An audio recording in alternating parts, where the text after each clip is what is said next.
Muy buenas tardes a todos. Disculpad la espera, pero es que había personas que habían comprado el libro y que no había manera de despejar la cola, ¿no? A pesar de no tengo autoridad. Eso es lo que me he dado cuenta. No me hace caso ya nadie. Pero bueno, es que por eso, perdonad esos minutos de espera, pero también se quedará un poquito más para que no sea corto, ¿no? Bueno, entonces, lo que os quería decir es, en primer lugar, quería presentar el ciclo. Porque Cayetana hemos empezado pues con es que decir un peso pesado a una persona tan grácil y tal. Bueno, quiero agradecer antes de nada la presencia de nuestro parlamentario, nuestro congresista, miembro del Congreso, diputado del Congreso, ¿no? Es lo correcto, ¿no?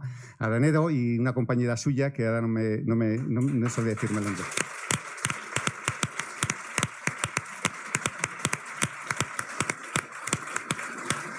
Bueno. Sí. Bueno, este aplauso habla por sí solo, ¿eh? O sea que ya. Y luego también os quería decir que hay personas que no han podido venir y quiero también, como es el fallecimiento del fundador de UPN, que como sabéis el funeral coincide con este acto y bueno, algunos no han podido venir y la verdad es que quiero transmitir el pésame a la familia, incluido a algunos de los que están aquí trabajando, que es pariente suyo. Quiero presentar el ciclo porque vamos a empezar, pero va a haber aquí, este año vamos a dinamizar Navarra y hemos empezado fuerte, como podéis ver, ¿no? Navarra es una región inmensamente variada, no solo en su geografía, sino también en su idiosincrasia. Hace 40 años esa diversidad de rasgos colectivos de carácter no dividía a los navarros ni nos enfrentaba unos con otros, sino que enriquecía la convivencia. Ser navarro conllevaba considerarnos unos españoles más.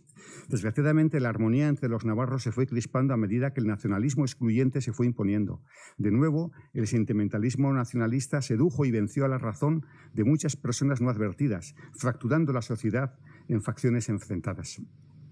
El ciclo de conferencias Otra Navarra es posible pretende contribuir a la batalla cultural que defiende el pluralismo y la democracia frente al populismo y el nacionalismo.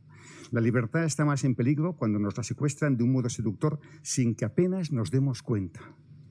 Los navarros seremos más libres si fomentamos una sociedad civil fuerte, unida, activa, que frene los abusos de la partitocracia, de lo cual hoy nos vamos a enterar. Los navarros somos cada vez más súbditos, sumisos y menos ciudadanos con derechos a medida que el gobierno foral aumenta su tamaño y prioriza los intereses de los partidos frente a los de los ciudadanos. Ha llegado la hora de ejercer el lema del blasón de los infanzones de Obanos, pro libertate patria, gens libera state. En pie gente libre para defender la libertad de la patria. Civismo invita a todos los navarros a que participen en la defensa de su libertad, cada vez más constreñida a medida que el populismo crece en nuestra tierra. Queremos vertebrar las voluntades de tantos descontentos, por lo que les animamos a ustedes, les animamos a que nos ayuden. El ciclo de conferencias que hoy se inaugura continuará con Javier Fernández de Lasqueti, que es el maestro de los impuestos bajos y servicios óptimos de España, y va a venir el siguiente, que además lo hará también en un lunes, porque eso es lo que me ha dicho, ¿no? Y este podría darse quizás lecciones aquí a nuestra comunidad, que ha pasado de se nos atribuía a ser un paraíso fiscal a ser un infierno fiscal. Que es el actual, ya saben que es el consejero de Economía y Hacienda de la Comunidad de Madrid, quien demostrará cómo una región próspera cuando baja los impuestos y se perjudica esa región cuando lo sube. Justo lo contrario a lo que hace el Ejecutivo Foral. Y ahora presento a Cayetana, que yo tan solo lo que voy a hacer es, como es muy breve y Cayetana pues podría llenar pues muchísimas páginas, voy a leer casi la biografía que viene en la solapa. Es doctora en Historia por la Universidad de Oxford, le dirigió la tesis John Eliot, uno de los genios vivientes. Ha sido articulista del diario El Mundo y fundadora de los valores y del movimiento Libres y Iguales en defensa de los valores constitucionales. Fue durante un año la portavoz parlamentaria del Partido Popular en el Congreso hasta que el presidente del partido la destituyó. Hoy conserva su escaño por la circunscripción de Barcelona. O sea, que, como ven, ella, haber dejado de ser de portavoz es... Bueno, luego yo les quiero también decir que a mí que el libro ese, muchos lo hemos leído ya, muchos, los de ustedes también, y yo creo que es un retrato increíble de la política desde dentro, ¿no? Y la verdad es que admiro a la gente que permanece dentro, ¿no? Y aquí tengo 3 políticos importantes que también pues yo les agradezco que estén ahí, ¿no? Porque lo que ahí pasa en esa casa, pues en fin, ¿no? Bueno, ya saben que Cayetana además es la 3ª vez que viene a Pamplona por civismo. Primero fue en el noviembre del 2016 en Civicán, la segunda en Baluarte el 20 de mayo del 19, en el que estuvo acompañado por el premio Nobel Mario Vargas Llosa, y esta es la 3ª vez, fijaos vosotros, o sea, que ha venido aquí. Y además la última vez que vino, lo digo porque ya que aquí no ha venido alguna persona del Partido Popular que tenía que haber estado, vamos a decirlo así, vino, ya me entendéis, ¿no? Ya me entendéis. Y entonces vino y estábamos comiendo en el Hotel Los Tres Reyes, y nada más acabar, me parece que era una ensalada, no sé qué, se la llevó a Cher Renaza que le echasen fimo y se quedó sin comer. O sea, que ya veis que ella lo de la libertad lo toma en serio, ¿no? O sea, que y siempre me acordaré de ese detalle, ¿no? Es premio Sociedad Civil, le dimos el premio Sociedad Civil en el Ateneo de Madrid, y es también que es el galardón anual que otorga civismo a la persona que cada año ha luchado mejor en favor de la libertad. Hoy la tenemos para presentar el libro Políticamente Correcto, cuya definición mejor es de la otra Salapa. Luché contra lo indeseable en la política hasta que me convirtieron en políticamente indeseable. Yo creo que es la mejor definición del libro. Le paso la palabra a Cayetana para que explique el sentido del libro, y me ha encargado que en lugar de ella hacer una exposición larga, lo que me ha sugerido es que yo le fuera haciendo preguntas, pero antes de nada casi prefiero que tú saludes a gente que te ves que te quiere muchísimo, ¿eh? Y luego, si quieres, te empiezo a hacer preguntas, sin perjuicio a que por WhatsApp ustedes las puedan hacer y yo en mi ordenador pues podré hacer las que lleguen. Cuando quieras, Cayetana. Princesa de la libertad, nada de marquesa.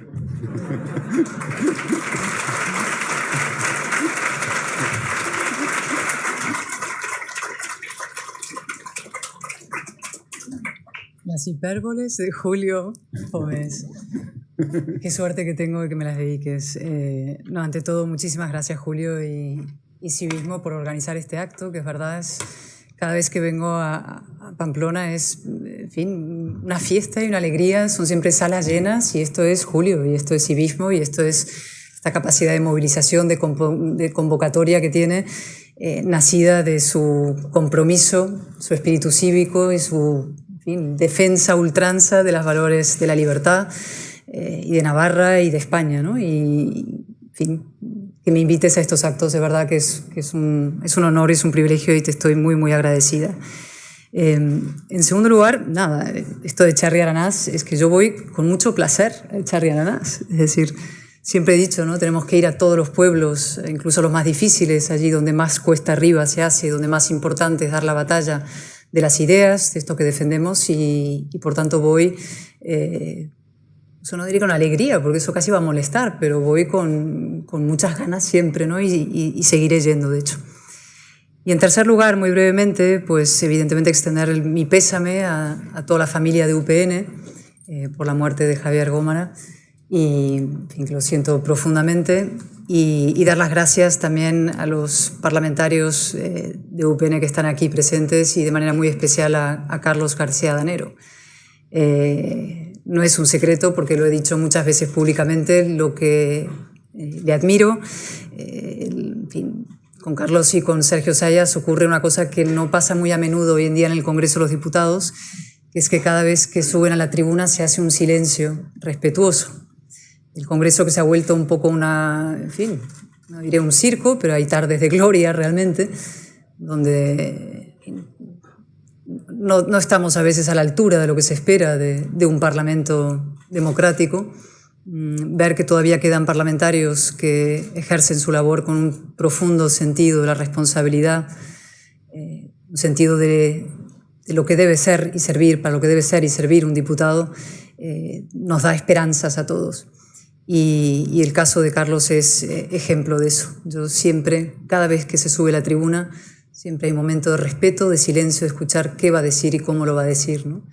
Y de gratitud por la labor que hace en defensa de la autonomía de Navarra, por supuesto, la fortaleza de Navarra, y por tanto de la España constitucional. Así que mi gratitud especial por tu presencia hoy aquí, Y creo que tendremos ocasión también de hablar un poco más a fondo de todo lo que está pasando en nuestros partidos, la deriva partitocrática, las cuestiones de disciplina de voto, lo que pueda pasar en UPN, lo que está pasando en España en general. Yo le dije a Julio, me dijo, no, tú hablas unos 40 minutos y luego yo te hago un par de preguntas. Le dije, no, porque yo no quiero aburrir a nadie y ya he escrito un libro muy largo, son 500 páginas, y yo prefiero que me hagáis preguntas vosotros, que me las haga él, las que él estime oportuno, y luego que libremente pregunten ustedes o vosotros todo lo que queráis sobre cualquier tema. Uno de los asuntos que defiende mi libro es que cuando los políticos empecemos a decir en público lo mismo que decimos en privado, estaremos empezando el camino de la regeneración política que tanta falta hace. Con lo cual no voy a poner ningún tipo de límite a lo que me quieran preguntar. Intentaré contestar de la manera más deseable posible, pero con toda libertad, como creo que debe ser el ejercicio de la política. Así que, Julio, te devuelvo la palabra. Muy bien, muchas gracias. Dejo en tus manos que vayas llevando esta conversación. Muchísimas gracias. Una cosita, como nos pueden desalocar el local si hay gente de pie. Ahí hay aquí, por aquí hay 3 sitios. Levantar la mano donde hay un sitio libre y que nadie quede de pie, incluido el staff de civismo. Donde haya un sitio libre, que levantéis la mano, porque es que yo estoy convencido que alguno que manda en esta comunidad no le gustaría tener un motivo para desalojarnos, ¿no? ¿Qué queréis que os diga? O sea, ya me ha pasado, me han echado de Civican, de muchos sitios ya. En fin, de muchos sitios. Venga, entonces yo por eso no le deis excusas, que es que lo del cuartelillo a mí, la humedad me sienta mal. Venga, somos todos conspiradores. La primera pregunta es, manda la actualidad, Cayetana. Yo quisiera que hicieses una valoración breve, si es posible, de lo que ha pasado en Castilla y León, porque es muy sorpresiva. Y soy muy breve, venga. Yo venía a hablar de mi libro. No, la actualidad. No, es inevitable. Además, mi libro también va de esto, ¿no? De la política, de lo que está pasando en España y lo que espero que pase, ¿no? Y voy a ser, como he dicho, muy sincera, porque creo que es imprescindible ser sinceros y hablar con toda la verdad. A ver, decía que tengo voz muy baja, sí, grave. Voy a ser sincera porque creo que la política necesita sinceridad y verdad, y si queremos reconducir la situación en España hay que hablar sin eufemismos y circunloquios y sin hacernos trampas en lo solitario ni adoptar la estrategia del avestruz, ¿no? Mirar para otro lado o esconder la cabeza, ¿no? Para mí los resultados en Castilla y León han supuesto una decepción clara, y también me generan una inquietud indisimulable, ¿no? Y digo decepción porque es verdad que no hemos conseguido los objetivos que nos habíamos propuesto en esas elecciones. Hablo ahora del Partido Popular, ¿no? Es verdad que se ganan, es verdad que el Partido Socialista está muy mal como partido, pero nosotros salíamos en esas elecciones a obtener un respaldo, una mayoría contundente y sin ataduras, y es verdad que no hemos obtenido una mayoría contundente, no digo ni siquiera absoluta, sino contundente y total, y que ese resultado sí tiene ataduras, ¿no? Y digo inquietud porque yo creo que así, con esta estrategia, o así no llegamos a conseguir el gran objetivo que tenemos, que es llegar a la Moncloa, o que es articular una alternativa de 176 escaños en España. Lo más importante que tenemos que hacer desde el centro derecha español, o el mundo, incluso el mundo racional y constitucional ampliamente entendido, es forjar una alternativa de 176 escaños en España. Una alternativa al mundo que preside Pedro Sánchez en alianza con todo lo peor de la vida política: separatismo, partidos que han participado en un golpe de Estado, partidos que no condenan el asesinato, partidos que defienden, digamos, una liquidación del orden constitucional, partidos neocomunistas. Es decir, todo eso requiere una alternativa nítida de 176 escaños. Y también desde el punto de vista del propio PP es ser la fuerza, líderes incontestables dentro de esa alternativa de 176, ¿no? Que hoy en día no se vislumbra como una mayoría absoluta como en otras épocas, habrá que hacer coaliciones, ¿no? Y por tanto yo creo que hay que hacer una reflexión después de lo ocurrido ayer y pensar que en el momento probablemente peor de Pedro Sánchez, momento, en fin, políticamente más delicado para él, después de una pandemia muy mal gestionada, con unos datos económicos realmente deplorables comparados con los de otros países, cuando insiste en sus pactos con partidos golpistas en haberles indultado y con sus acuerdos con Bildu. Nosotros desde el PP tenemos que estar mejor y hay que trabajar para estar mucho mejor y para construir esa alternativa, y eso requiere, en mi opinión, algunos cambios estratégicos, cambios de rumbo, ¿no? Tenemos que ahormar esa alternativa política y tenemos que hacer los cambios que sean necesarios para que esa alternativa se ponga en pie, porque es muy serio lo que nos jugamos y todavía hay tiempo, pero el tiempo también pasa. Quedan teóricamente 2 años para una convocatoria de elecciones generales, que es tiempo suficiente, pero el tiempo también se acaba agotando, ¿no? Con lo tanto, cuanto antes pongamos en marcha ese cambio, mejor. La segunda pregunta es la que tú acabas de reclamar. La segunda pregunta que tú acabas de reclamar es que hables de tu libro, los propósitos y mensajes del libro, las reacciones al libro Políticamente Indeseable. Las reacciones al libro. Bueno, hay de todo, como siempre, ¿no? O sea, es un libro, puedo explicar lo que es el libro para los que, muchísimos que no lo hayan leído todavía, y a los que voy a animar a que lo lean, ¿no? Pues es un libro que son 3 cosas. Por una parte es una crónica de hechos, un punto periodística, ¿no? Como es mi otra vocación o una cierta deformación profesional, es una crónica de hechos de lo que yo he vivido desde que tomé la decisión de volver a la política hasta, no diré mi destitución como portavoz, sino incluso hasta el último minuto en que ese libro ya tuvo que cerrarse y entregarse mandarse a rotativas, ¿no? o a la publicación, es decir, hasta el último minuto. Es una crónica de hechos.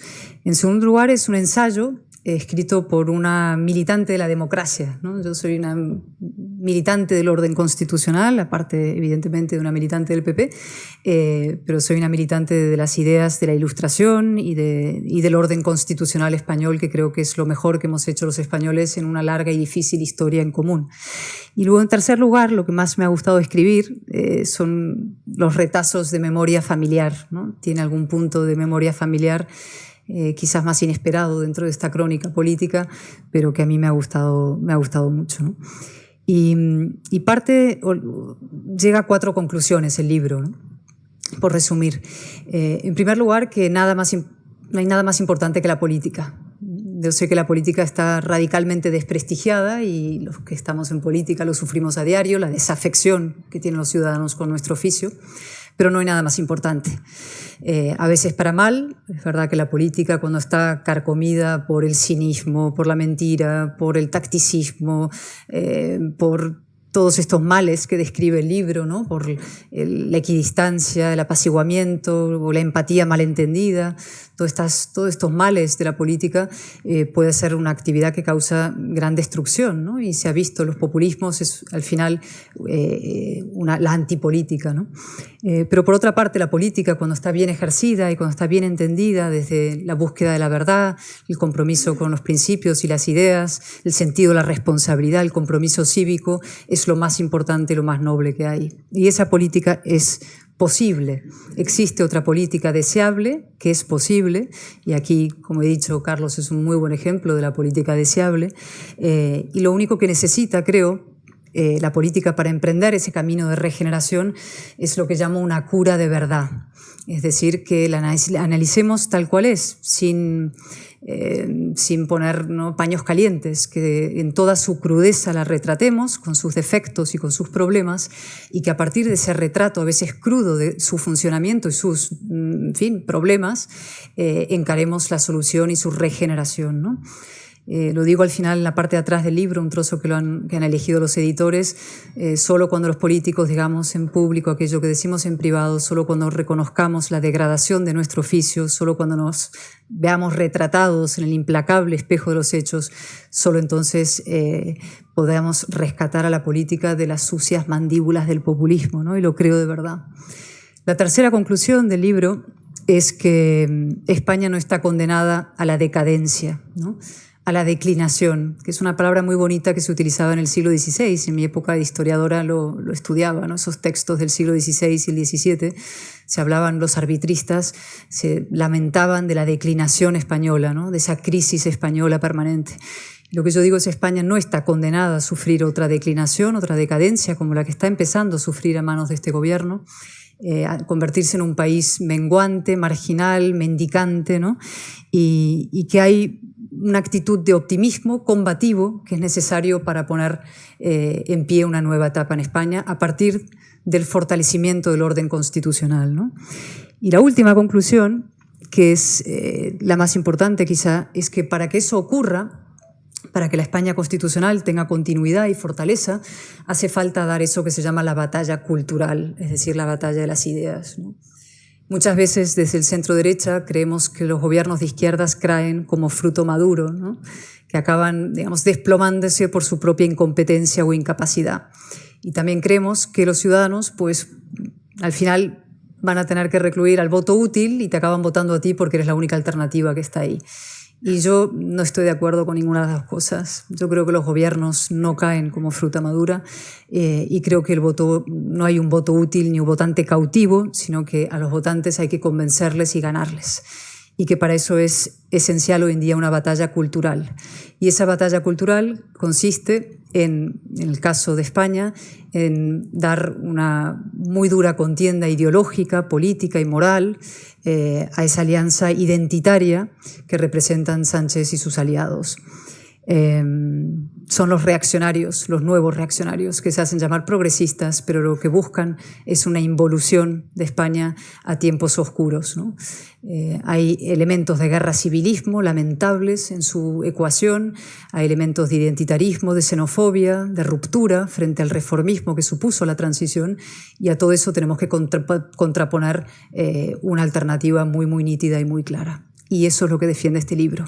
La necesidad de hacerlo, la posibilidad de hacerlo. A veces te van a llamar indeseable si lo haces, te van a llamar fascista, te van a llamar machista, te van a llamar de todo. Eso entra en el orden natural de las cosas, porque España es un extraño país en el que el centro y la moderación lo deciden los más radicales, es decir, la izquierda y el nacionalismo. Esa es la gran anomalía española, que el centro y la moderación lo decidan nada menos que fuerzas reaccionarias y antimodernas y anticentristas. Y por tanto eso lo que requiere es simplemente que no estemos esperando que la izquierda nos llame moderados y nos reparta el carnet de demócratas, sino plantar cara y defender nuestras ideas sin complejos y con claridad. Muy bien. Bueno, ya tenemos 24 mensajes de preguntas, lo digo que no va a haber tiempo a todos y como está en streaming, pues que lo sepan los que nos están viendo, ¿no? Que a todos no voy a poder atender. La segunda pregunta yo creo que es muy clara y además también es actual y tiene que ver también mucho con el libro, es la disciplina de voto. Eso es un tema clave, yo creo, en este momento en el Congreso, y casi voy a leer lo que tengo aquí.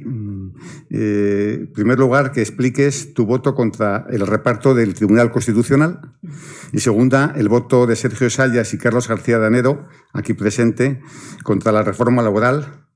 También te diría que si tú crees que hay una crisis en UPN y cómo ves tú, y esta es la pregunta que me gustaría que te extendieras, el futuro de Navarra. Ole, nada menos. Nada. Aquí. Tranquilo, es que ella le he pasado una copia, o sea que en ese sentido es para hacer más corta mi intervención y no estar así preguntando varias veces. Es la primera vez que alguien me pregunta esto en el día de hoy, pero a ver, son muchos temas. Vamos a empezar por lo esencial sobre el funcionamiento del Parlamento y lo que está pasando en nuestras democracias para luego seguir con lo demás, ¿no? Los que somos parlamentarios sabemos que no hay actividad más noble que la del parlamentario, que es donde se cruzan las ideas y las palabras, ¿no? La verdad y la belleza, ¿no? La verdad de las palabras, la verdad de una argumentación, la verdad de unas ideas y la belleza en el sentido de la búsqueda de la forma, la defensa de la forma, la intentar hilvanar unas palabras de manera bella en defensa de unas ideas, ¿no? Eso es un momento extraordinario cuando te subes a la tribuna e intentas convencer, si no a la Cámara, sí a los ciudadanos a través de los medios de comunicación de que tus ideas son mejores y son buenas, ¿no? Y es verdad que se está produciendo una radical degradación de la conversación pública y parlamentaria en los últimos tiempos. No hace falta haber vivido la transición y recordar aquellos grandes discursos políticos para ser conscientes de esa degradación. Yo estuve hace 10 años en el Congreso y de entonces a ahora se ha producido un declive impresionante. Eso pasa en parte por un contexto general, que es el ecosistema en el que estamos, mediático y cultural, en el que los hechos han sido sustituidos por las puras opiniones, ¿no? Entonces, esta gran sentimentalización de la política, de la que hablé en una visita hace tiempo aquí, hablando de la emoción que sustituía las razones, pues ha invadido por completo la discusión política, ¿no?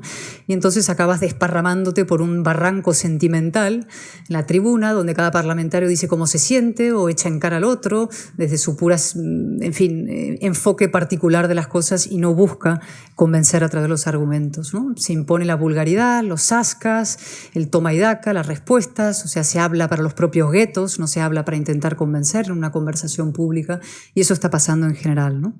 Hay infinidad de ejemplos, me voy a, en fin, obviarlos porque hay muchos en la memoria reciente sobre esto.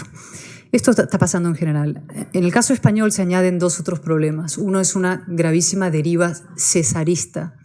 Es decir, que el poder, la pulsión que tiene el poder ejecutivo, en este caso de Sánchez, para, digamos, someter al Parlamento es, en fin, alarmante, inquietante, hasta el punto de que ha requerido intervenciones de los tribunales para poner freno, ¿no?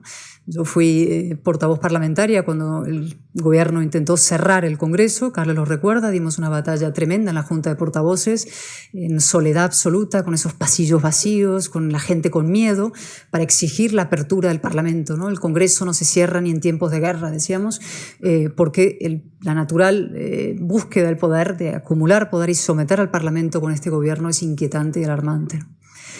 Y eso va degradando las instituciones y el propio parlamentarismo, ¿no?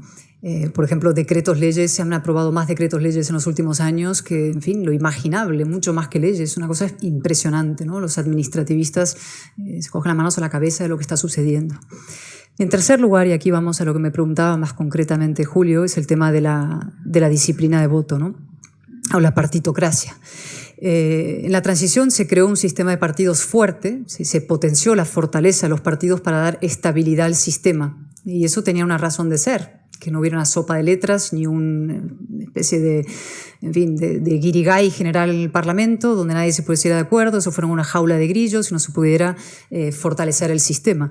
El problema es que esos partidos fuertes a lo largo del tiempo han ido derivando en un sistema partitocrático donde las cúpulas lo deciden absolutamente todo y el individuo, el diputado de a pie o el diputado, en fin, el parlamentario, prácticamente nada, donde su opinión no cuenta, donde no existen los cauces ya de deliberación y de debate interno, donde la autonomía y la libertad del diputado no están siendo no ya protegidas, sino mínimamente respetadas, con cosas como tan banales como una llamada telefónica previa, cuando se va, por ejemplo, a tomar una decisión muy importante que rompe la estrategia de un partido, o, en fin, un debate, en mi caso, sobre la reforma, sobre el reparto de los magistrados del Tribunal Constitucional. Se tendría que haber producido como mínimo un debate previo en un órgano competente, que es el grupo parlamentario reunido, y ni siquiera se produjo, nos enteramos por los medios de comunicación, ¿vale?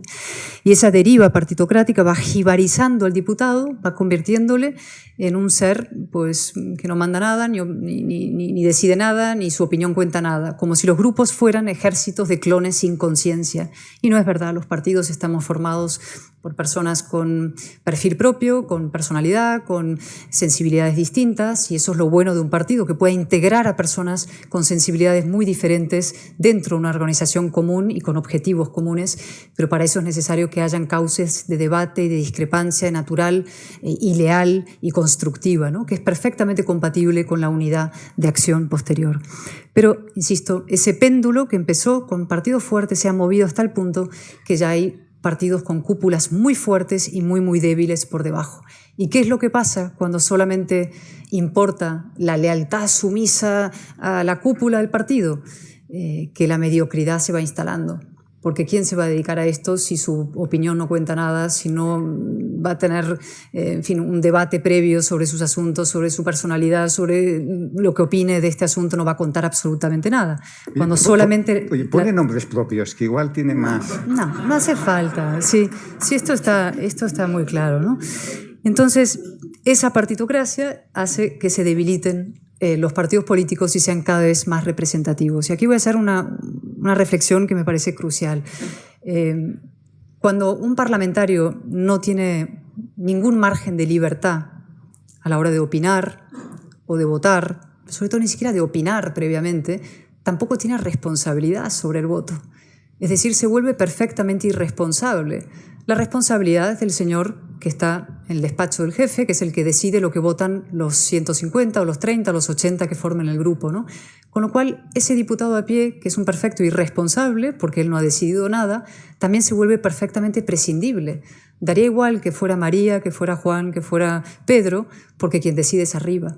Y los ciudadanos con razón pueden acabar pensando, pues si son todos, da igual quién es este o el otro, pues que pongan ustedes 10 y con 10 nos basta y sobra, y los otros 340 que se vayan para casa, ¿no? Entonces se vuelve un perfecto irresponsable y un total prescindible. En cambio, si empiezas a ejercer libremente tu conciencia y pensar sobre lo que votas, pues hay días que te pasa lo que le pasó a Carlos y hay días que te pasa lo que me pasó a mí, ¿no? Que en mi caso fue la votación sobre el reparto de cromos en el Tribunal Constitucional. No me voy a alargar, pero sí explicar que mi partido se había comprometido públicamente y por escrito en sus programas electorales trabajar activamente por la despolitización de la justicia y por el fortalecimiento de los órganos constitucionales a través de su neutralidad e independencia, y más cuando el Partido Socialista está intentando someter a la justicia, y yo no podía de ninguna manera romper los programas electorales de mi partido y hasta los propios estatutos votando algo que es contrario a nuestros principios y a ideales. ¿Qué nos ampara el caso de Sergio, a Carlos y a mí, ¿no? La Constitución, nada menos. La Constitución dice que el mandato imperativo está prohibido, dice también que el voto de los parlamentarios es personal e indelegable, que es nuestro. Y nos ampara una cosa también más allá de la Constitución, que no es poca cosa, que es haber defendido los intereses de España y los intereses de nuestros partidos también. Y entonces con esto llego al asunto más espinoso probablemente de la noche, que es el asunto de UPN o de Navarra, ¿no? A ver, yo sobre esto me gustaría decir varias cosas, ¿no? Voy a ser muy sincera como estoy siendo con todo lo demás, ¿no? Aparte de volver a reiterar la admiración que siento por Carlos García Danero y por Sergio Zayas y el respaldo que ya les he expresado, ¿no? Yo creo que estos 2 años han demostrado ellos ser un dique de contención en defensa de la autonomía de Navarra y de la unidad de España y de la defensa del orden constitucional, y que Navarra y España necesitan muchos políticos como ellos.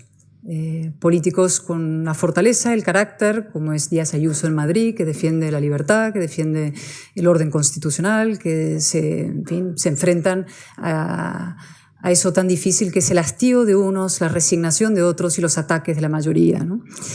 En segundo lugar, quiero decir, por entrar ya en lo más complicado, ¿no? Yo creo que el señor Esparza se equivoca, ¿no?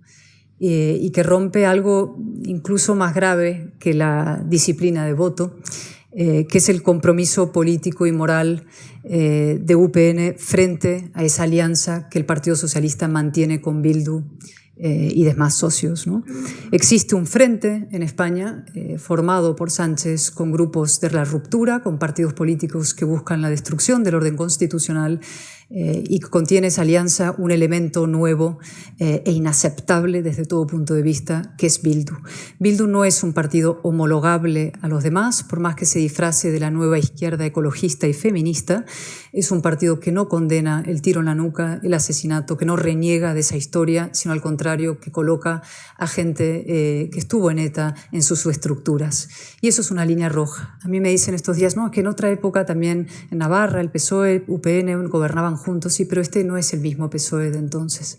Este es un PSOE que ha saltado, roto todos los diques morales que deberían, protegernos a los demócratas. En tercer lugar, creo que que comete un error por una cuestión muy importante y central, y que no solamente pasa aquí, pasa en otros sitios, pasa en Cataluña también.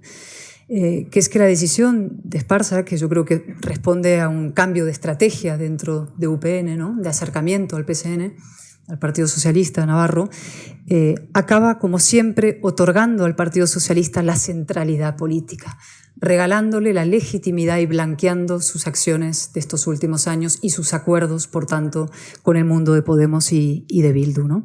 Blanquea una trayectoria. Y yo quiero decir, en este sentido, que creo que es una actitud derrotista, que parte de una actitud resignada, de una política resignada respecto a Navarra. Parte de la idea de que el futuro de Navarra será socialista o será en alianza con este socialismo o no será, ¿no? Y yo impugno esa premisa. La gente me dice, no, es que UPN nunca ha gobernado en solitario, es que nunca va a poder suceder. ¿Por qué no? Cosas más extrañas pueden pasado y han pasado y pasan en la política. Y se trata de tener liderazgo y un proyecto y claridad de ideas y convicciones y capacidad de desafío, y de romperle esta lógica de la resignación que dice, pues mire, solamente podremos llegar a un gobierno de la mano de los socialistas y por tanto habrá que blanquearles, ¿no? Y yo no comparto eso. Creo que no se puede renunciar a la batalla de las ideas, se puede ganar desde esas ideas, se pueden forjar mayorías de esas ideas, y solo hace falta coraje y convicciones, que es lo que Carlos y Sergio han puesto de una manera admirable a lo largo de estos tiempos. Por decirlo simplemente, Navarra no está condenada a pasar por Sánchez. Realmente no lo creo. Ni aceptar el nacionalismo o el sanchismo como animal de compañía, ni a sus animales de compañía añadidos como Bildu, ¿no?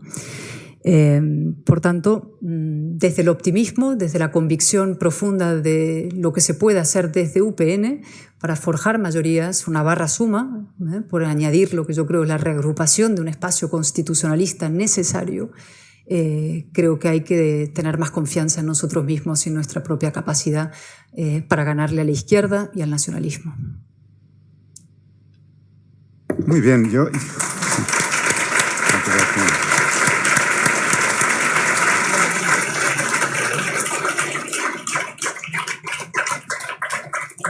Bueno, yo una cosa que quizás ahí en lo que has dicho igual convendría es el tema de la centralidad, ¿no? Que yo creo que así que, aunque sea un minuto, dedícalo a cómo UPN podría tener la centralidad y que luego, en lugar de pedirle, por favor, PSOE, déjame estar contigo de segundo, no, porque el recuperar la centralidad. Un minuto me gustaría que...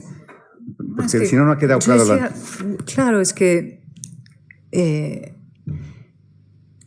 al ofrecer este acuerdo, digamos, la reforma laboral es, digamos, un banderín de enganche de un movimiento más profundo, ¿no? Ese movimiento más profundo dice, pues al final UPN nos vamos a tener que acercar al Partido Socialista para poder volver algún día al gobierno de Navarra, ¿no? Y eso es legitimar al PSOE y una vez más convertirle en el agente y en el centro, en el eje en torno al cual gira y debe girar todas las soluciones a la política navarra, ¿no? A un Partido Socialista que, insisto, sigue en alianzas con Bildu y sigue en alianzas con todas las fuerzas que buscan la destrucción del orden constitucional y, en fin, y la liquidación de la Navarra autónoma y fuerte que conocemos, ¿no? Y entonces estoy convencida de que la solución no pasa por eso, sino por la construcción de una alternativa. Y eso requiere pedagogía y es más difícil, es verdad. Es decir, el agarrarse al PSOE es como un atajo, ¿no? Nos agarramos al PSOE. Y luego hay otra cosa que te dice, ¿no? Es que vamos a ayudar al Partido Socialista a desandar el camino de su deriva con Bildu, ¿no? Pero es que el Partido Socialista es un partido mayor de edad, ¿eh? No es un niño que necesita que UPN haga de mamá y le coja de la mano y le diga, venga, niño descarriado, vas a volver por el camino de la moralidad, de la mano de, ¿no?, de nosotros que te vamos a llevar por el bien. Es decir, el Partido Socialista juega varias bandas, es un partido adulto que sabe muy bien las decisiones que toma y por qué las tomas, que está al frente de un proceso, no de un gobierno, sino de un proceso que incluye el debilitamiento del orden constitucional y de los acuerdos alcanzados en el año 78, de la impugnación de la transición. Tiene elementos, insisto, de los peores venidos de la mano de Podemos, con contenidos guerra civilistas, de confrontación entre españoles. Y todo eso yo creo que mantener con fortaleza la posición hará que el sanchismo derrotado luego pueda volver algún día al camino de la sensatez y la cordura y la razón, ¿no? Es decir, no creo que darle una victoria a Sánchez sirva para fortalecer ni a UPN, ni a Navarra Suma, ni a Navarra, ni a España. Es decir, creo que la derrota de Sánchez es lo que dará una victoria a UPN, a Navarra y al conjunto de España. Muchas gracias. Bueno, vamos a ver, voy a meterme un poco así, un poco polémico y tal, pero tú eres una mujer valiente y aquí la gente es recia y sabe. Háblanos de los complejos de la derecha. Eso del tablero inclinado, la falsa contradicción, ideas versus gestión. Venga, ánimo. A ver, sí, bueno, yo decía, a mí me sorprendió cuando es una larga historia, demasiado larga, no me voy a poner biográfica porque es raro, no, demasiado largo. Pero sí a mí me sorprende hasta qué punto en España el mundo liberal conservador, no solo en España, es que lo interesante es que pasa en todos otros sitios, no somos la excepción en eso, pasa en cantidad de otros países. El mundo liberal conservador siempre se siente como inferior moralmente a la izquierda y en este caso al nacionalismo en España. Eso que yo describo como un tablero inclinado de la política española, pero que sucede en otros países. Y nosotros siempre estamos en la parte baja del tablero y la izquierda y el nacionalismo más reaccionarios y radicales están en la parte alta del tablero, de forma que siempre competimos en desigualdad, en desventaja, ¿no? En desigualdad de condiciones, como trepando hacia lo alto del tablero y ellos en cambio van cuesta abajo, ¿no? Y eso es uno de los... eso tiene una reflexión que hacer general, tiene que ver con es curioso, el nazismo y el comunismo, ¿no? En el año 19, en Europa, el Parlamento Europeo condenó en una resolución ambos movimientos totalitarios, ¿no? El comunismo y el nazismo. Y decía una cosa, esa resolución, que tiene toda la razón, decía, el nazismo ha sido condenado unánimemente en el ideario general y en el lenguaje político, es decir, nadie va por la vida llamándose nazi a sí mismo, ¿no? Está en el estercolero de la historia donde debe estar el nazismo, ¿no? En cambio, el comunismo, que causó, no sé, entre 100 millones de muertos, sigue gozando de una absoluta legitimidad moral y una superioridad moral, ¿no? Y debe ser condenado. Y hasta el punto sigue gozando de esa credibilidad y esa legitimidad que una vicepresidenta del gobierno se jacta de ser comunista y nos parece a todos de lo más, en fin, normal y razonable, ¿no? O un ministro de consumo, que Dios sabe a qué se dedica en su tiempo libre o incluso público, se presenta con la camiseta de la RDA, ¿no? Que es un régimen opresivo comunista que espiaba a la gente, que ¿no? Represor y totalitario, ¿no? Eso pasa porque el comunismo sigue gozando de una superioridad moral absolutamente inaudita e insólita, ¿no?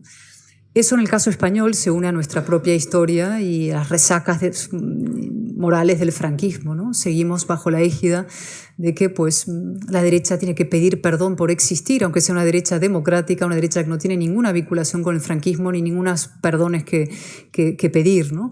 Y en cambio la izquierda se mantiene una especie de derecho innato a repartir los carnés de moderación y de democracia. Y eso ocurre no solamente en la izquierda más teóricamente socialdemocracia razonable, sino hasta la gente del entorno frapero, por ir a Pablo Iglesias, es decir, gente que viene del puro mundo de la marginalidad y de la ruptura, o hasta gente de Bildu, gente, insisto, que hace 2 telediarios estaba celebrando asesinatos y que ahora ni siquiera los condena, se permite el lujo de decidir quiénes somos demócratas y quiénes no lo somos. Bien.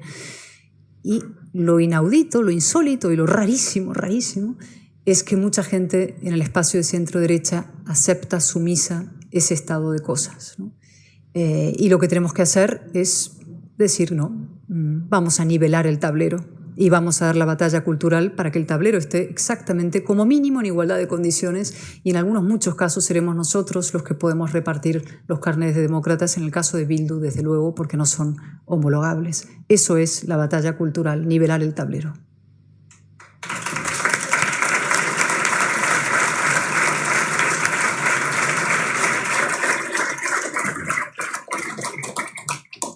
Bueno, yo creo que hay un tema en el que es inevitable que con Cayetana surja, es la situación de Cataluña y los paralelismos con Navarra, que hay muchos, y los paralelismos con Navarra, que hay muchos. Por un lado está el fracaso del apaciguamiento, la alternativa constitucionalista, la reagrupación, la sentencia del 25% del castellano, Compara, por favor, Cataluña y los paralelismos con Navarra. Bueno, a ver, como siempre es el tema nacionalista, es decir, ese es el gran flagelo español, ¿no? Es ese nacionalismo que dicta la moral y del que hemos hablado ya mucho, ¿no? Yo sobre Cataluña diré 2 o 3 cosas y luego sí puedo hacer una reflexión otra vez sobre el estado de la política y luego ya someterme a vuestras preguntas, ¿no? El golpe de Estado fracasó el 1 de octubre. O sea, fracasó y se dio contra el muro del Estado, contra el discurso del rey, contra la movilización social, contra el Estado de Derecho, que los metió en la cárcel a los golpistas, ¿no? Pero luego vino el socialismo y convirtió la derrota del golpismo en una victoria para ellos y en una derrota del constitucionalismo, ¿no? Nos hurtó a nosotros, al demócrata español, nuestra victoria y se la entregó blanqueando al golpismo, ¿no? Y eso lo han hecho en nombre de una palabra muy bella y muy bonita y muy mal interpretada y manoseada, que es el diálogo, la paz social, la paz política. Pocos conceptos han sido tan tergiversados como diálogo y paz, etc. Y yo quiero decir que eso es falso. La única política, la que llevó a ese golpe, fue la del apaciguamiento del nacionalismo. Y la única política que puede sacarnos de la situación que vivimos en Cataluña y que se vive en España es la política de la fortaleza y la firmeza constitucional. En el caso de Cataluña eso pasa por otorgar a la mitad no nacionalista de Cataluña todo lo que no han tenido en 40 años, que puede resumirse en 4 cosas: presencia, prestigio, poder y presupuesto. Significa invertir dinero en la mitad constitucionalista de Cataluña. Y esta última sentencia lingüística puede y debería servir como punto de inflexión de esa actividad, ¿no? Nosotros tenemos que pasar de una actitud puramente, y esto lo vinculo con lo que hablábamos de UPN o de Navarra Suma antes, ¿no? De una actitud de resignación o a la defensiva, de resistencia, por decirlo de alguna manera, a una actitud ofensiva. Pasar a la ofensiva democrática. Es decir, eso no significa, en fin, el conflicto, pero entre sumisión y conflicto es mejor el conflicto político, ¿no? Te dicen, no, es que usted se resiste, usted genera conflicto. Oiga, no, eso es perverso, ¿no? Usted me está poniendo ante la disyuntiva de aceptar este orden de cosas nacionalistas o si no yo soy la conflictiva. Pues entre sumisión y conflicto preferimos conflicto. Y hay que pasar a la ofensiva. Eso significa la movilización, a la reagrupación del espacio constitucionalista, la movilización en la calle y a la batalla cultural en las ideas. Y en eso sí es similar el proceso en Navarra, en Cataluña, en la Comunidad Valenciana, en Baleares, en el País Vasco, en todos los sitios de España donde haga falta especialmente la defensa de la democracia, ¿no? Hace falta reagrupar a los mejores, hace falta movilización constitucionalista y hace falta inversión en esa otra mitad. Y en esto me dirijo especialmente a las élites, lo hago siempre en Cataluña y en el conjunto de España, ¿no? Las élites de nuestro país y, en fin, aquí hay ejemplos de lo contrario, a los que admiro y a los que doy las gracias porque han trabajado siempre por una Navarra, ¿no? Fuertemente y constitucionalista y públicamente así, pero en general las élites económicas españolas han mirado para otro lado y han permitido que nuestro país se haya ido, digamos, diluyendo por el sumidero del nacionalismo y del populismo, ¿no? En parte por miedo, en parte porque hicieron negocio con la erosión de esos valores democráticos. Y hay que pedirle a esas élites que asuman también su responsabilidad en la defensa democrática y se impliquen en ello, ¿no? Y pues eso es parte de los procesos que tenemos que encarar conjuntamente, ¿no? De movilización y de reagrupación. Muy bien. Vamos a ir ya poco a poco a esto porque ahí el tema del streaming los tengo locos porque ya van subiendo las preguntas. Menos mal que aquí alguien me va a ayudar a seleccionar porque si empiezo a leer preguntas estoy perdido, ¿no? A ver cuáles son mejores. Una pregunta importante es tu opinión de Vox, diferencias, pactos. Yo te he oído decir a veces que no es justo acanallar a Vox y no acanallar a los que son amigos de los violentos y les defienden, ¿no? O sea, eso me parece a mí criminal, o sea, que porque al fin y al cabo Vox es un partido constitucional. Pero sin embargo, yo a veces te he oído críticas también. Y yo creo que tienes una posición muy centrada y voy a contar una pequeña indiscreción. Yo estuve en la presentación del libro de Cayetana en el Teatro Bellas Artes, más de 1000 personas. En fin, aquello era... Bueno, yo estuve en el gallinero más gallinero del mundo, porque ese día habíamos tenido un premio que había intervenido la presidenta de la Comunidad de Madrid, que aprovecho para decir que también la voy a traer. Tranquilos. Sí. También lo voy a traer. Sí, antes no lo he dicho y lo debería decir, sí. Y además vuestro aplauso me va a servir para comprometerla. Ya veis que soy astuto, ¿no? Bueno, lo que quería es, vamos, de que me sirvo de lo que esto. Luego os pedido al final un aplauso fuerte para que lo oiga Esparza, al final. A ver si le llega, ¿no? Bien, bueno. Entonces, adelante, a ver, Vox, diferencias, pactos. Venga, ánimo, Cayetana, valiente. En fin. No, a ver, tú has dicho dos cosas. Sí. En el acto no había nadie del PP. Todos estaban los de Vox en el acto de presentación del libro en el Teatro Bellas Artes, que no lo he dicho. No es verdad, mira, había gente del PP, había mucha gente de Ciudadanos. Pero muy pocos. Había alguna gente de Vox también. Es que eso es lo que yo defiendo. Es decir, tenemos diferencias muy importantes. Yo tengo diferencias muy importantes que Vox, que he señalado y que puedo volver a reseñar ahora. Y tenemos algunas cosas en común, ¿no? La convicción de que hay que evitar un gobierno de izquierda separatista en España, eso desde luego, ¿no? Y que hay que anteponer lo que nos une a lo que nos distingue, ¿no? Y luego podemos subrayar diferencias. Yo la primera vez que vi el primer programa creo que fue en las elecciones de abril de Vox o incluso antes, no me acuerdo cuándo fue, vi que ellos defendían pues una España con un parlamento y un gobierno, ¿no? Es decir, la no España autonómica. Y yo no estoy de acuerdo, es decir, yo no renuncio al sistema constitucional del 78 porque pretendan los separatistas y nacionalistas que yo renuncie a él. Es decir, no es el fracaso de la Constitución del 78. O la Constitución no es la responsable de los problemas que tiene España, es la política que se ha ejercido a lo largo de estos años, la deslealtad nacionalista, la traición de la izquierda y los complejos de la derecha, ¿no? Y lo que creo que tenemos que hacer es corregir esos complejos, denunciar esa traición y desmontar al nacionalismo, ¿no? Y no renunciar a nuestro orden constitucional, que me parecería un gravísimo error. Yo soy historiadora y sé que eso es una ficción histórica y un imposible, ¿no? Democrático intentar imponer o conseguir una idea. Es una ficción. Para un jacobino como yo, francés, puede decir, pues es muy bonita la idea de una España uniforme, con solo un gobierno, centralizada, etcétera, pero no me parece un proyecto realista y creo que los partidos tienen que además contar la verdad y no vender ficciones, ¿no?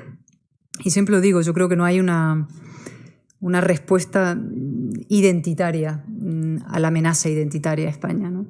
Yo no abogo por una respuesta identitaria, sino por una respuesta cívica y liberal, ¿no? Yo defiendo una nación de ciudadanos libres e iguales en la que no se nos distinga por nuestro lugar de origen, ¿no? Y no una nación identitaria u orgánica, que es una diferencia también que tengo con Vox. Me pasó hace poco, tengo muy buena relación con muchos diputados de Vox y uno de ellos, muy amable, me acercó a un artículo que había escrito y publicado y que se titulaba La inutilidad del constitucionalismo, ¿no? Incluía frases como que pues, la Constitución en el fondo es papel mojado o es incluso papel higiénico, decía, o algo así, no ha servido para nada, ¿no? Y yo no estoy de acuerdo con eso. Insisto, yo creo que ha fracasado la política, pero no el texto legal, y que ese texto es perfectamente válido, pero necesita firmes y combativos defensores. Muy bien, perfectamente. O sea, que la Constitución ya tenemos una buena, no enredemos, ¿no? Vamos a decirlo. Me pasa aquí mi ayudante, que me acabo de nombrar, que me está seleccionando preguntas, que bueno, ahí, la verdad es que no es fácil. Es te la acaban, la que has hecho primera, te la acaba de pisar Cayetana muy bien, con lo cual nos ahorramos. ¿Por qué los medios de comunicación son mayoritariamente de izquierdas? Y yo creo que se refiere sobre todo a la televisión. Bueno, eso pasa en muchos sitios, ¿sí? Que el mundo cultural está generalmente inclinado también, ¿no? Favorablemente a la izquierda. Eso pasa porque muchos periodistas en general tendencia general son de izquierdas y porque el mundo cultural lo ha dominado la izquierda y la derecha lamentablemente ha renunciado a él, ¿no? Se ha dedicado a esto que hablabas antes, ¿no? La gestión y las ideas. Uno de los grandes equívocos de la derecha en cualquier sitio es pensar que ellos gestionan bien y las ideas se las dejamos a la izquierda, ¿no? Porque a la gente no les interesan las ideas, a la gente le interesa solamente el bolsillo. Y eso no es verdad. Para empezar, la gente también se mueve por ilusiones, por ideas, por principios, por convicciones. Y en segundo lugar, no hay buena gestión sin buenas ideas. Si Ayuso ha hecho una buena gestión en el tema de la pandemia y la gestión económica en estos años tan difíciles es porque partía de unas ideas correctas, que son las ideas de libertad, ¿no? Ella dijo, hay que abrir, hay que mantener abierta la comunidad frente al intento de Sánchez de someter a la comunidad, cerrar la economía, aplastar la actividad económica, ¿no? Por tanto, gestión e ideas van juntas. Y cuando tengas a Javier Fernández Lasqueti, eso te lo va a poder explicar muchísimo mejor que yo, ¿no? Porque él es una de las personas con más estructurado pensamiento intelectual e ideológico y a su vez uno de los mejores gestores que tiene el Partido Popular en estos tiempos y podrá explicártelo muy, muy bien. Dice Cayetana en su libro, ¿cómo atraer a los mejores a la política? Vivimos en una mediocracia, gobierno de los mediocres. Bueno, eso es un asunto muy interesante y que está pasando también. Es que es un consuelo bastante limitado, ¿no? Pero ver que nuestros problemas no son solamente españoles no está mal, ¿no? No es esta cosa peyorativa, autoflagelante, tremenda de que la España no tiene remedio y que somos la excepción. No lo somos, ¿no? Tenemos algunos problemas particulares, como el separatismo y esta izquierda tremenda que tenemos, especialmente reaccionaria, pero los problemas que tiene la democracia y el funcionamiento de la política son muy parecidos en otros países. Y yo lo noto ahora con el libro porque voy y hablo en muchos países de Latinoamérica, de Iberoamérica, y se sienten identificados con lo que está pasando, ¿no? Lo que ha pasado en la política chilena, lo que está pasando en Colombia en la política, la degradación de nuestro oficio, la partitocracia, la falta de mérito, la dificultad de que personas con convicciones y con vocación de servicio público quieran dedicarse a esto, personas que, yo lo digo, jóvenes que prefieren, pues me dedico al sector privado porque en lo público, pues, en fin, eso es imposible, te destrozan la vida, te insultan, a tu familia, a tus hijos, además bajo el anonimato de Twitter, que siempre es como una selva, ¿no? Donde todos luchan con capucha, menos los que estamos ahí expuestos. Es decir, es muy duro dedicarse a esto. Si además a eso añades los problemas que hablábamos del propio funcionamiento de los partidos, pues hay que tener mucho temple y muchas ganas y muchísima vocación, ¿no?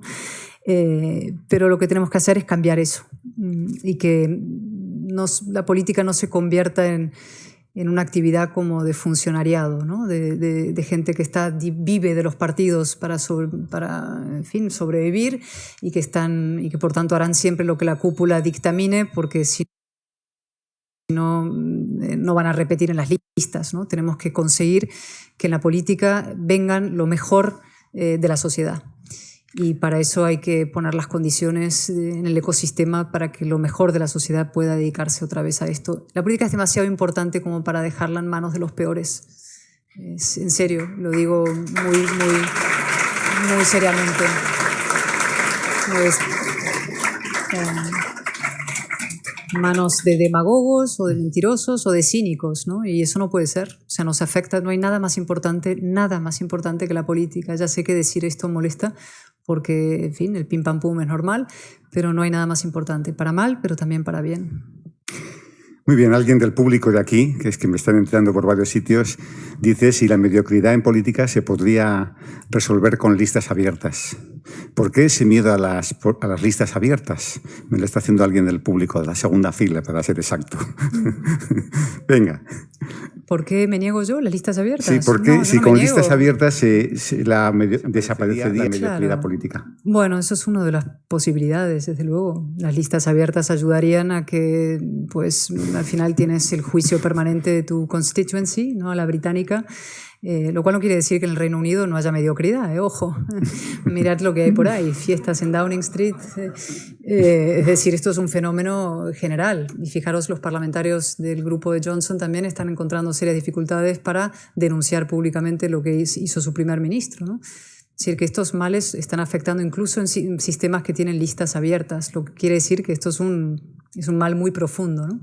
Y que requiere de fórmulas que van más allá de eso. Una conciencia crítica, un sentido de la responsabilidad, un sentido de la propia dignidad, de lo que uno va a votar.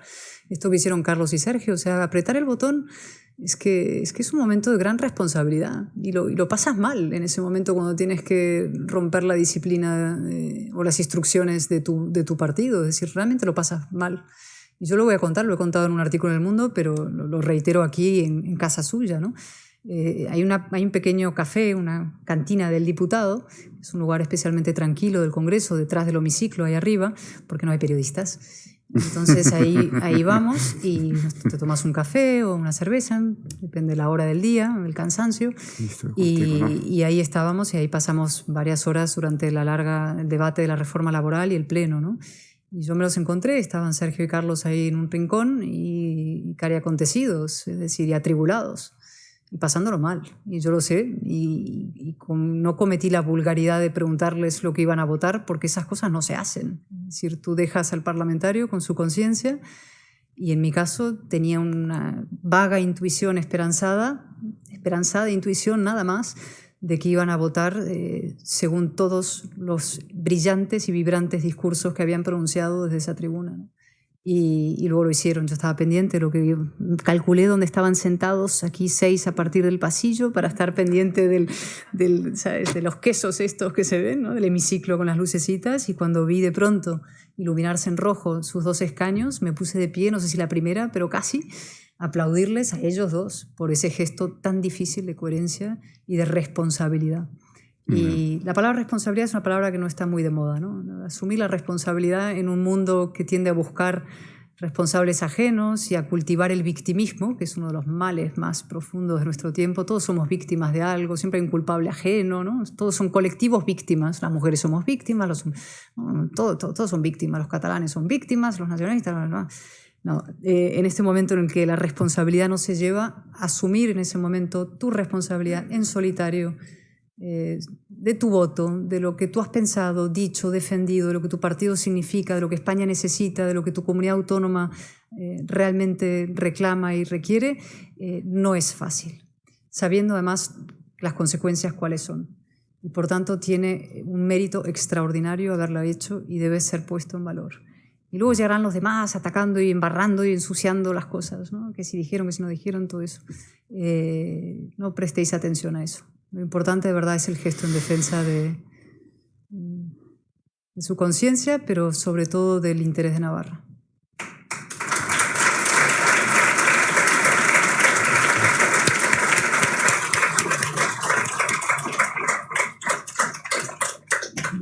Como estamos ya entrando en los últimos minutos, que te pediría un poco, por aquello de que hay mucho streaming y tal, que fueras un poquito rápida. Me alargo mucho ya. Bueno, si puedes.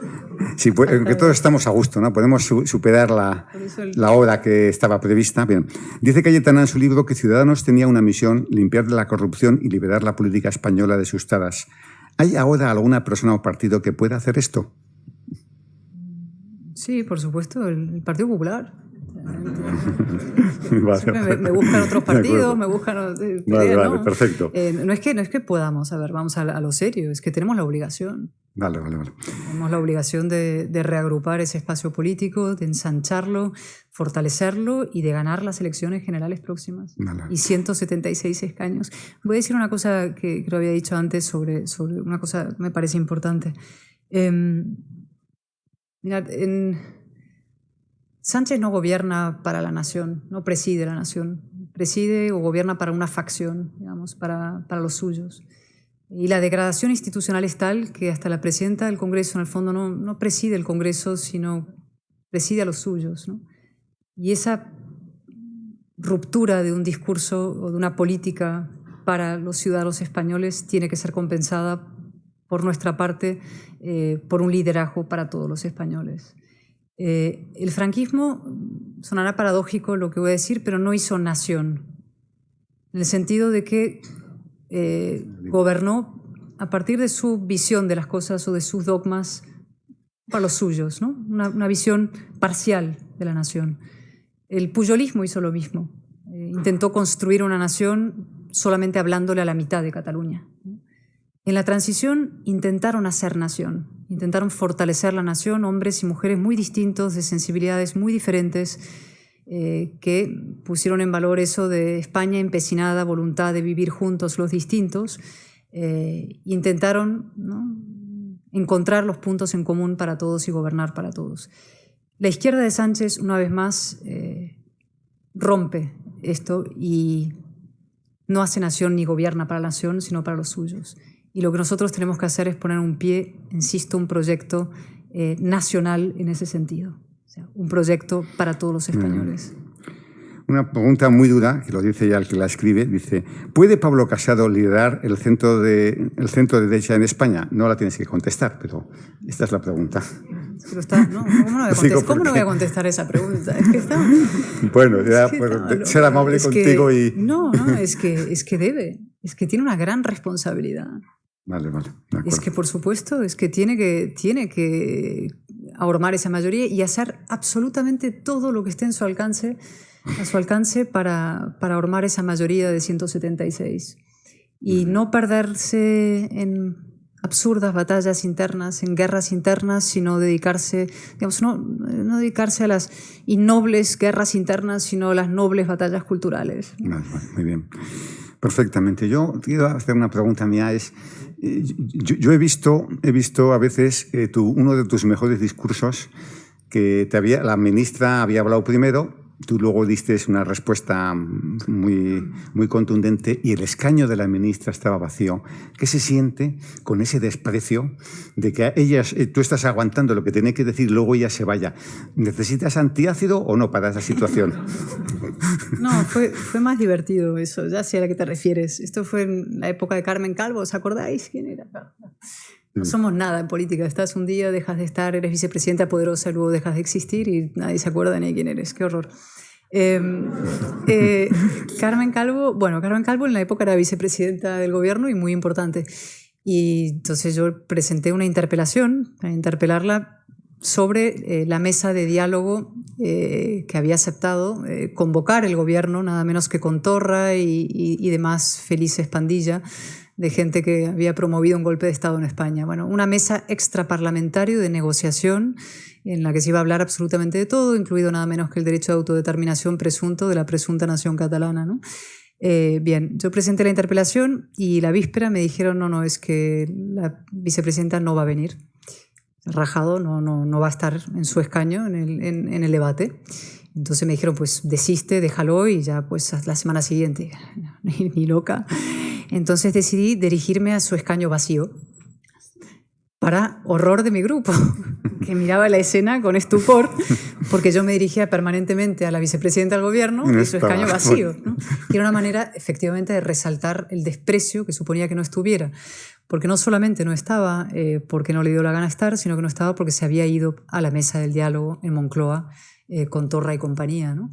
Que era efectivamente un desprecio al Parlamento, a la Cámara, a la soberanía nacional absolutamente brutal. Entonces yo aproveché la intervención para hacer una historia de la traición del socialismo al orden constitucional y a sí mismo. Y se acabó ese discurso diciendo, pues, es que se ha enterrado a sí mismo el PSOE, no me acuerdo la frase exacta, ¿no? Pero era hablando del certificado de defunción.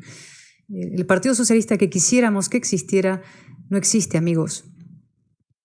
Siempre queremos que exista y entonces nos lo inventamos. En Madrid se hace mucho esto, ¿no? Ese otro PSOE es el PSOE, el razonable que está ahí, que debe estar larvado, escondido debajo de algún diputado, de un escaño. Se va a levantar y nunca se levanta, ¿no? Un varón de vez en cuando, un pellizco de monja y luego se van contentos otra vez a su casa. Es decir, para que ese socialismo razonable, centrado, que fue pilar del sistema, vuelva a existir, este socialismo tiene que ser contundentemente derrotado en las urnas. Y a eso tenemos que dedicarnos, a trabajar la alternativa. En Navarra, una alternativa precisamente al Partido Socialista, no no puede haber una alternativa con el Partido Socialista que está pactando con Bildu. Tiene que ser una alternativa al Partido Socialista que pacta con Bildu. Y lo mismo a nivel nacional, una alternativa a Sánchez. Bien, si el PP gobierna con la abstención del PSOE en Castilla y León, como se está planteando, ¿se estará blanqueando a Sánchez? Muy breve, por favor. No, es que no se está planteando. Es que Óscar Puente ha dicho, yo estoy de acuerdo con Óscar Puente, si tanto horror les causa Vox, que se abstengan, ¿no? Han dicho que les causa horror Vox, que es lo peor, que Vox podría venir y contaminar horriblemente, mucho más que Bildu, dice, ¿no? La izquierda. Pues si es así, pues absténgase usted.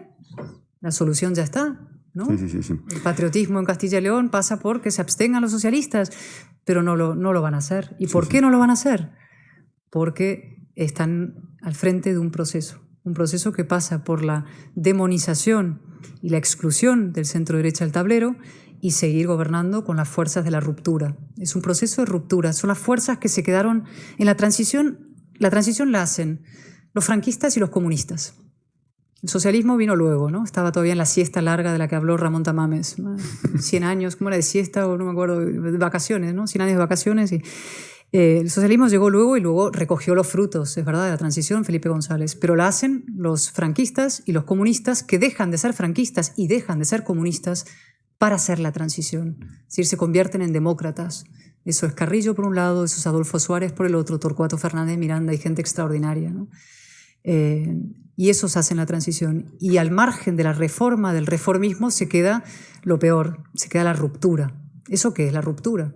Eso es ETA, la ruptura, la marginalidad, el ataque a la transición, a la Constitución y a España. Y ese es el mundo del FRAP, el mundo de la marginalidad de la ultraizquierda, de donde viene el papá de Iglesias y el propio Iglesias ideológicamente. Por eso se entiende tan bien con Bildu. Son la excrescencia, lo que se quedó al margen del sistema de la transición, son la ruptura. ¿Cuál es el drama español? El drama español es que la ruptura ha entrado en el corazón del sistema de la mano de uno de los partidos que era presuntamente reformista, que es el Partido Socialista Obrero Español, que ha vendido su alma al diablo. Si le hubiera vendido solo su alma, estaría bien. El problema es que venda al resto del país, ¿no? Y en ese problema estamos, ¿verdad? Y para volver, entonces lo que tenemos que hacer es desmontar eso, combatir eso y volver a la fuerza, la enorme fuerza de la reforma y de la razón españolas. Muy bien, aquí hay una pregunta doble que tiene mucho interés. Me ha gustado mucho. La selección la has hecho muy bien, Carlos, gracias. Sí, somos amigos. Da la sensación que en el País Vasco habrá un tripartito Bildu más Partido Socialista de Euskadi más Podemos, dejando fuera al PNV. ¿Qué nos podríamos esperar en Navarra en este caso? Y más si UPN parece dividido y en crisis. ¿Y quién en crisis? Sí, ¿qué nos podríamos esperar en Navarra en ese caso y más si UPN aparece dividido y en crisis? Bueno, por eso es tan importante un UPN fuerte, decidido a combatir y a denunciar lo que el Partido Socialista está haciendo aquí, allá y más allá. Es decir, es importantísimo lo que se está jugando ahora, ¿no? Esto no va mucho más allá de la disciplina de voto de 2 diputados o la reforma laboral. Esto no va de la reforma laboral, va del futuro de Navarra, de su autonomía y de la unidad de España. Y eso es lo que hay que entender el proceso en su conjunto. Muy bien. Aquí me manda una pregunta un joven desde Perú, lo cual quiere decir que lo del streaming funciona. Que no sé qué hora es en Perú, pero vamos, supongo que es una hora. En Hispanoamérica están resurgiendo las fuerzas de izquierda. ¿Qué podemos hacer los jóvenes para revertir esto? Bueno, es que yo lo he escrito, hay un tsunami neocomunista en Iberoamérica, ¿no?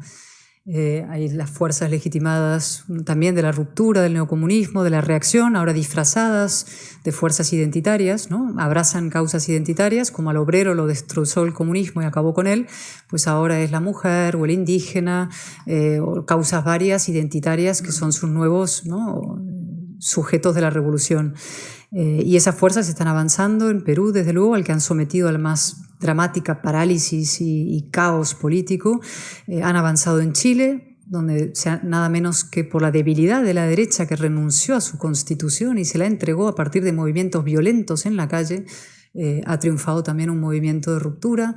Y así no les cuento lo que es Argentina, ni Venezuela, ni Cuba, porque eso ya parecen casos tristemente irremediables, pero no lo son. O sea, también hay que plantar cara ahí. ¿Y qué se puede hacer? Pues la respuesta es, fíjate, es lo que os decía, es al final es muy parecido a las recetas que podemos recomendar a nuestros jóvenes aquí, ¿no? Que es batalla ideológica, reivindicar los principios liberales y del orden democrático liberal, pasar de una actitud defensiva de repliegue a una actitud ofensiva, reivindicativa y beligerante en términos políticos, y reagruparnos, dejar de lado nuestras diferencias, quienes las tenemos, liberales, conservadores, progresistas, ilustrados, que los llamo yo, y unirnos para defender nuestro orden liberal. Bueno, penúltima pregunta, que debo acabar a las 8:30. Dice, ¿hay futuro en la política para los valientes como tú o como Carlos García Danero o como Sergio Sayas? Muchas gracias por el calificativo. Hablemos de Sergio, de Carlos, de valentía, no voy a hablar de mí misma, sí. O sea, por supuesto que sí. Este es un libro optimista. Vale, yo parto, es un libro esperanzado, y cuando la gente lo lee, quienes lo han leído y me han dicho, fíjate, me voy con la esperanza de que otra política es posible y que la defensa de la España constitucional no solamente es deseable, sino posible, pues me llevó una alegría, porque ese es el sentido del libro, ¿no? Yo creo que una reflexión final sobre esto del optimismo, ¿no? El pesimismo es el gran aliado de los populistas, ¿no? Y de los caudillos mesiánicos, ¿no? Cuando todo va a ir mal, hace falta que venga un salvador a sacarte del infierno inevitable del apocalipsis venidero, ¿no? Pero también el pesimismo es la coartada de los cobardes, ¿no? Te quedas en tu casa en el sofá, como todo va a ir muy mal, pues criticas del sofá y glosas el horror, la hecatombe y cómo se cae tu país, ¿no?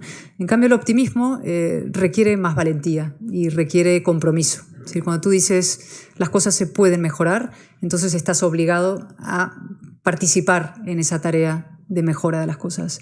Por tanto, ser optimista es una obligación política y moral hoy en día, y además hay motivos de sobra para hacerlo. Y una reflexión última, viniendo como vengo de Barcelona. El nacionalismo lo controló todo en Cataluña. Tenía el dinero, tenía las aulas, medios de comunicación, y tenía además el respaldo del Estado, en el sentido de que convirtió al nacionalismo en el único interlocutor válido, y la moral, y ¿no? Pujol hacía y deshacía. Pues bien, no consiguieron someter a la otra mitad. Cataluña está rota, es verdad, pero hay una mitad que todavía defiende, ¿no?, la Constitución, la libertad, que se moviliza, que no han conseguido su objetivo y su propósito de convertir eso en un bloque monolítico y sometido al nacionalismo. Pues eso es una lección de coraje y un motivo para el optimismo en el caso Cataluña, que se puede también extrapolar al resto de España. Navarra tiene cantidad de personas dispuestas a dar y plantar cara y a decir no a la izquierda y al nacionalismo. Y a esa gente hay que apelar a su sentido de la responsabilidad, a su compromiso cívico, y a dar ese pequeño paso de implicarse en la tarea del bien común. Ya.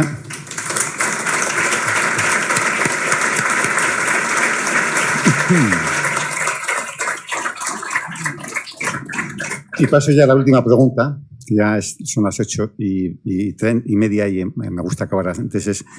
Es una pregunta que la hacen con mucho cariño y dice, ¿cómo podemos salvar Navarra los que estamos aquí? ¿Qué podemos hacer cuando salgamos a la calle?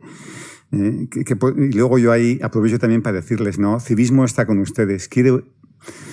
Es nuestra libertad la que nos jugamos. Se les ha dado un folletito para que vean lo que hacemos y también nos quieren ayudar, que además la desgravación es muy alta y tal, ¿no? No digo porque todo hay que decirlo, o sea, que les he dado un folletito, pero entendedme bien que es que esto lo financian 4 personas estupendas, pero quiero que sea algo de masas. Queremos cada mes pues sacar algo bien hecho, estudiado de económica, criticando pues la reforma, por ejemplo, la política fiscal, que es abusiva, que es expoliadora, en fin, bueno, estas cosas, ¿no? Entonces, yo creo que ayudar al civismo es una manera, yo creo, para poder salvar Navarra, pero yo te paso a ti la pregunta, ¿qué podemos hacer los navarros para salvar Navarra a pesar de los políticos? ¿Ayudar al civismo? Ayudar al civismo, vale. Está comprada. Eso también, pero nada, confiar en vosotros mismos. Confiar en nosotros mismos, yo creo que es. Oye, pues muchas gracias y un aplauso para Cayetana.